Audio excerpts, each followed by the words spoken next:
Kaibigan, alam kong umuulan. Halika, papakita ko sa inyo yung mga pagpitas namin at inutusan na naman ako ni Mrs. T na kumuha ng mga dahon ng ampalaya. Nagpiprito siya ng galunggong. Sabi ko yung tinadtad or giniling. Paborito ko yun eh. Nalala ko yung papa ko. Manggagaling siya from work. Meron siyang bit-bit noon ng supot na binili niya sa karinderya, yung giniling o tinadtad ang sa tawag namin. Kulay dilaw siya at may pagkalangis-langis pa nga siya eh. Paborito ko yun. At ang kulay niya ay dilaw. Sabi ni Mrs. T, nilalagyan daw yun ng aswete. Atsuete. Kaya yun ang ginagawa niya. Alam niya paborito ko yun. Kaya nagluluto siya nun. Bukod pa, inutusan niya kumuha ng dahon ng palaya. Siguro magmumunggo siya.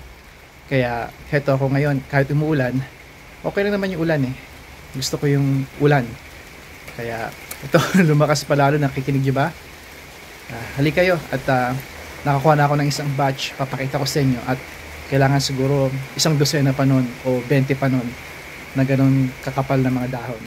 At ito siya, sinasabi ko. Ngito ako magpitas.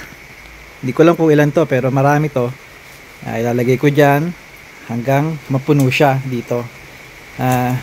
Don't mind the mess. Si Mrs. T ay sa Sunnybrook Hospital, meron silang palaro na ginawa sa mga empleyado, mga nurses, mga iba't ibang departamento sa Sunnybrook Hospital dito sa Toronto yon. At mga palaro kasama mga pamilya. Hindi na ako sumama, pero kasama niya si Bolsonita doon at yung pinsan niya, yung pamangkin namin na si Kyle. At tumulong nga. Marami to. Mga games para sa mga bata at sa mga adults din. Patok ito yung malaking bingo chess at nga itong mga bubbles, mga bola at marami pa. Kaya pero hindi yan ang ating i-cover ngayon, kundi yung ating ampalaya. Dahon ng ampalaya. Hindi pa ako I think isa o hindi pa ako nagkakapag video diyan. Hayaan nyo, isa sa mga araw na to, kinuha ni mother-in-law at ni sister-in-law nung nandito sila at may okasyon kami, ay kinuha nila yung isang mantel ko saan pantakip ko ng aking bisikleta. Pero pilta naman nila kulay puti, parang alam niyo sa atin, yung mga abandonadong mga mansyon na balot ng kumot ang mga furnitures. Ayan siya. Ito na yung dahon ng palaya sa tagiliran bahay. At malamig na, nahirapan na silang lumaki. Pero, kaibigan, tuloy pa rin. Parang buhay, no? Tuloy pa rin. Grabe sila lumaki dahil sagana sila sa compost, sa pataba. Ang kulang lang sa kanila talaga ay mga ilang oras pa na araw. Dahil napatakpan kami ng punong maple tree na napakalaki, 60 feet ang taas niyan, at itong cedar trees na kasing tanda na ng bahay. Sa mga araw next year, titingnan natin kung mapuputol natin yan. Nakasama kayo. Marami akong mga tools pang putol dyan. We'll see about it. Tingnan natin. Ayan yung aking mga compost, ito yung aking source kung paano ako, yung mga itim na containers na yan. $120 yan kapag bibili nyo sa Crappy Tires or Canadian Tires or Home Depot. Pero dito nakuha namin ang kalahati lang yan, even 20, $25, $30. Dahil kapag nagbenta niya ng town, I'm sure sa inyo rin may ganyang programa, samantalahin nyo, kumuha kayo. At maganda yan, dahon at yung mga kitchen scrap nyo, ilagay nyo dyan. Secure naman yan kaya hindi mapapakelman ng mga critters o mga raccoons. Daga, hindi rin concern dahil lagyan nyo ng mesh or screen. Yung a 1/4 inch is better. At yung landscaping cloth, kapag meron kayo na sa ilalim niya, kahit anong dig nila, hindi makakapasok ang mga hindi ka nais-nais na mga hayop tulad ng daga. Kahit anong liit pa nila. Isa pa, ugat hindi rin lalaki dyan dahil may landscaper cloth kayo. May mga videos ako tungkol doon at marami pang gagawin. Sa ngayon nga, halika't kukuha ako nito. Wala akong dalang action camera, kaya kailangan ko yung isa kong kamay para pumutol nito. Kaya papakita ko na sa inyo yung pagkatapos, after siguro. Kumuha ko ng tripod para naman makita ninyo kahit kaunting bahagi lang ng pagputol ko nito, di ba?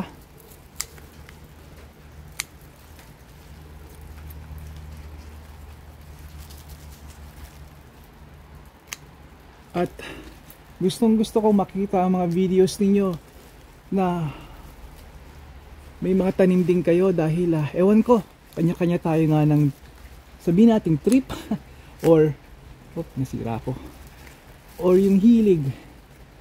Hindi ko ma-explain kung bakit gusto ko itong makita sa mga nagtatanim,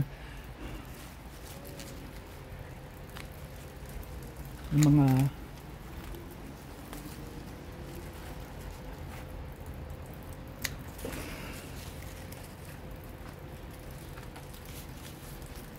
kapwa ko mga Pilipino.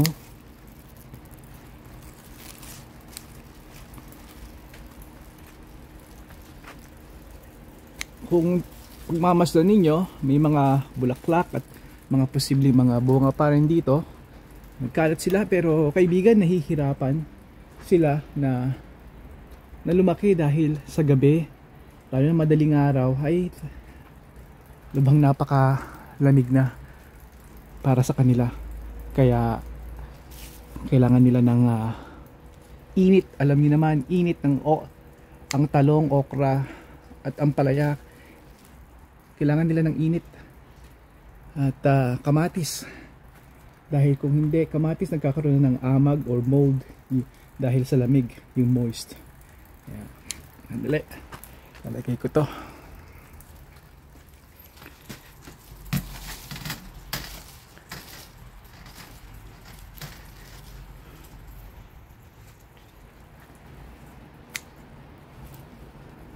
Sana hindi masyadong malabo ang camera dahil medyo nakaharap kayo sa araw or sa liwanag.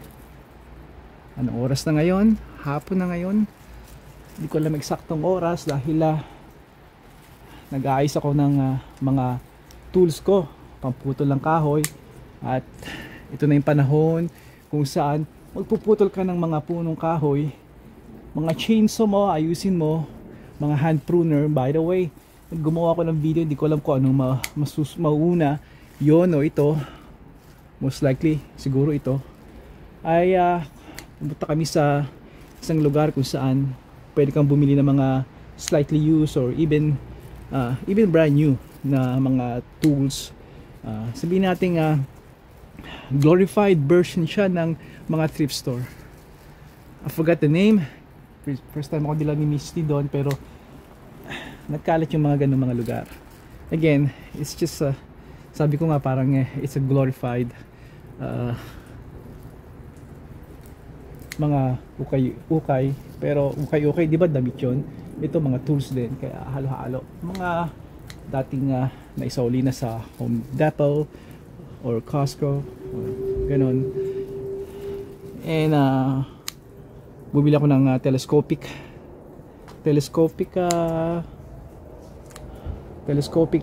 saw, telescopic lagari na napapahaba nyo.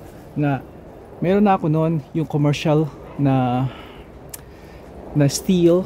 Meron din akong Echo, yung mga pang commercial, mga pang landscaping, even lawn care guys, gamit din yon, mga arborists.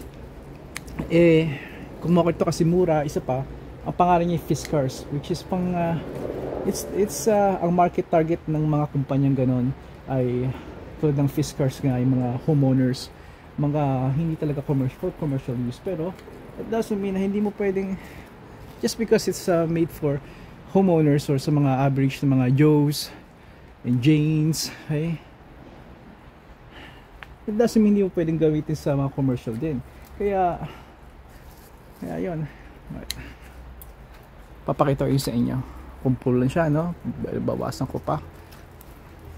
Wala kasi silang gapangan, kaya para silang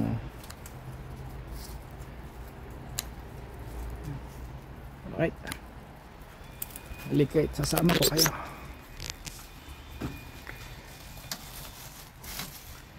Okay.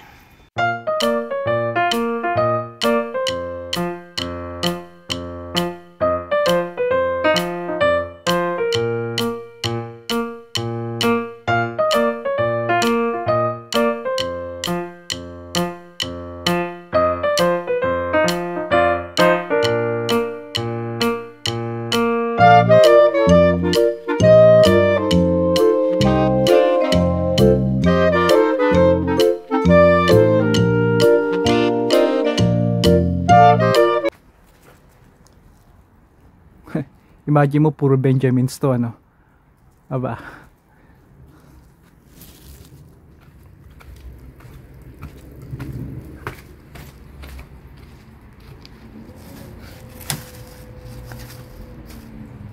Yes. 5 pa.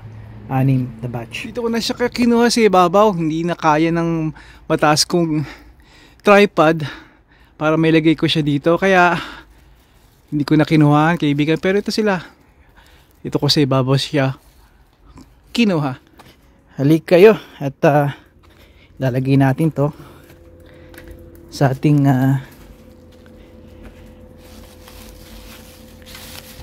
tama na siguro yan, no? Or isa pa.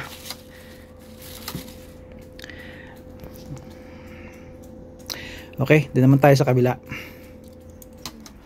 Dito naman sa kabila ay mukhang kakonti, pero kumuha na rin tayo para makita nyo naman itong bahagi dito.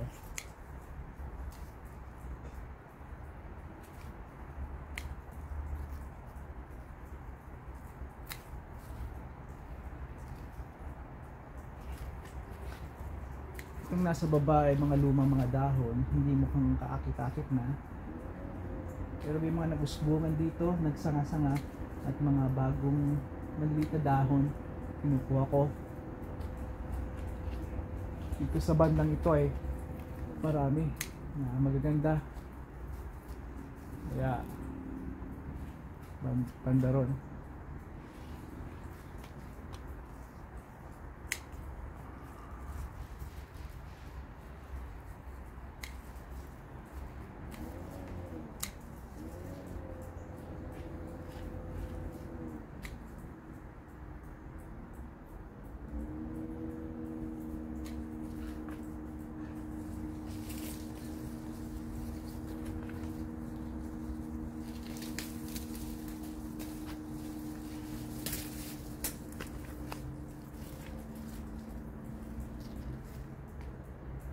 Mukhang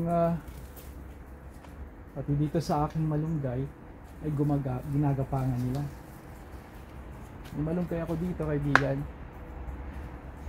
pero kailangan ko pa na pagbutihin ang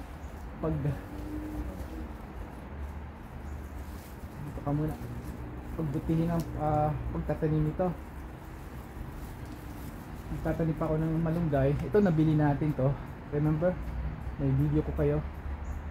Gusto ko magtanim, pero titingnan natin kung makakuha ko ng mura na mga malunggay na nagbebenta at nakatanim na siya, puno na, ay bibilhin ko muli.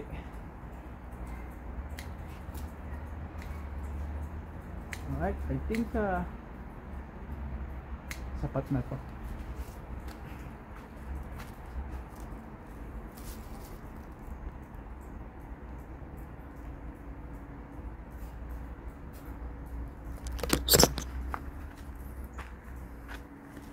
Ito yung aking malunggay. Yung isa hindi nakasurvive, ito lang. At mali ang pagkakatindig niya, tall and lanky siya, kaya gagamutin natin yan. Ito yung hindi na lumaki na malunggay.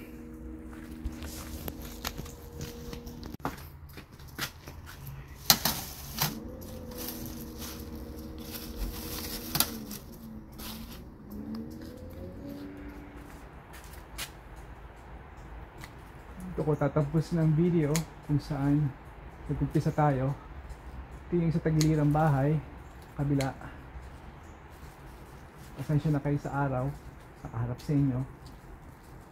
Ito na yung huli kong pagpitas sa video na to. I think sapat-sapat na yung nakuha natin.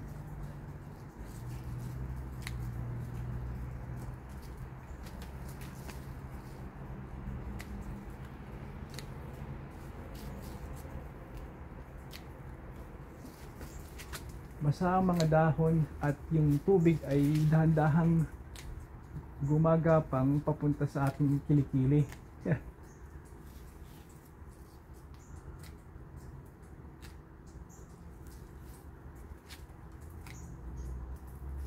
Kung matangkad lang ako abot ko to, mga ito.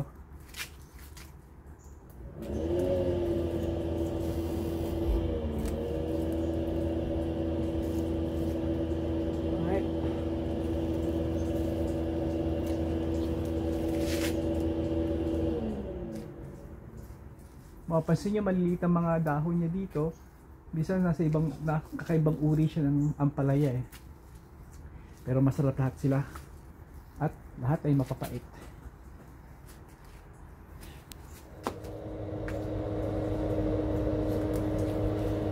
Alright kaibigan, pasensya na kayo at yung huling video yata ay nasinagan kayo ng araw.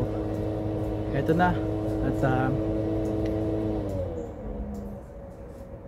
itong huling harvest. Kaya kaibigan, asahan ko ang inyong mga gulay sa susunod na tagsibol at tag-init 2026. Kaibigan, hanggang sa muli, padayon.